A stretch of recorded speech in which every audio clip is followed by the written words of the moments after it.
India में कुछ साल पहले तक ऑनलाइन भुगतान में लेन देन को निपटाने के लिए घंटों लग जाते थे, लेकिन अब यूपीआई और डिजिटल वॉलेट से कोई भी आदमी झटपट से पैसे ट्रांसफर कर सकता है। बढ़ते उपयोग के साथ अब हम भारत के हर नुक्कड़ पर यूपीआई क्यूआर कोड देख सकते हैं।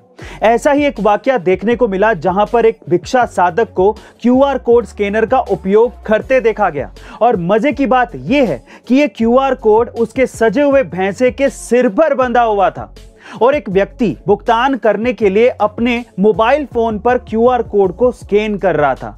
यह वीडियो हमारे देश की वित्त मंत्री ने शेयर किया, यह कहते हुए कि ऑनलाइन क्रांति की शुरुआत अब इंडिया में हो चुकी है। गाइस, इस डिजिटल क्रांति के बारे में आपका क्या ख्याल है, कमेंट सेक्शन में जरूर लिखिएगा। इस बार दिवाली के मौके पर देश भर में नागरिकों ने भारी खरीदारी की, जिसके कारण हमारी इकोनॉमी में अच्छी ग्रोथ हुई है, जो कि पिछले 2 सालों में कोरोना की वजह से नीचे चली गई थी।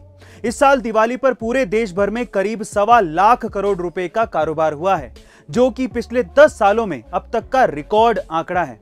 अकेले दिल्ली में यह कारोबार करीब 25,000 करोड़ रुपए का था।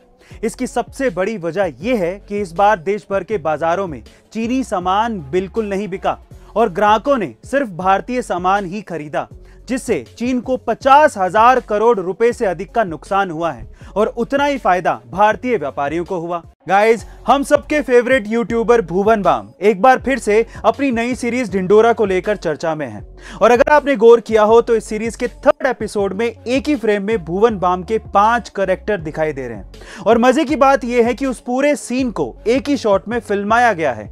पर सवाल यह उठता है कि भुवन बाम तो एक ही है, फिर उनके 5 कैरेक्टर एक ही फ्रेम में एक ही शॉट में कैसे फिल्माए गए? क्या आप जानते हैं ये कैसे पॉसिबल हुआ? चलिए मैं आपको बताता हूं। इसके अंदर मोशन रिग टेक्नोलॉजी का यूज किया गया है, जिससे आप एक ही पर्सन के अलग अलग कैरेक्टर को एक ही फ्रेम में एक ही शॉट में फिल्मा सकते हैं। गाइस, जलवायु परिवर्तन को लेकर यूएन की एक बैठक चल रही थी और उसी वक्त असेंबली हॉल में अचानक से एक डायनासोर की एंट्री होती है। जी हाँ गाइस, आप ठीक सुन रहे हैं। विलुप्त हो चुके डायनासोर को देखकर हॉल में मौजूद सभी लोग डर जाते हैं, पर वो डायनासोर किसी को मारने नहीं आया था, बल्कि उस मंच से लोगों को जलवायु परिवर्तन के खतरे के बारे में बताने आया था।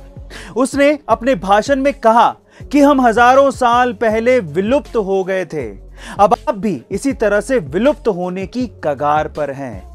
असल में यह सब यूएन असेंबली में अवेयरनेस प्रोग्राम के तहत किया गया था। गाइस, आपको यूएन असेंबली का डायनासोर दिखाकर जलवायु परिवर्तन पर ध्यान खींचने का ये आइडिया कैसा लगा, कमेंट सेक्शन में जरूर लिखिएगा और ऐसे अमेजिंग वीडियोस के लिए शेयर, सब्सक्राइब एंड लाइक। मिलता है अगली वीडियो में।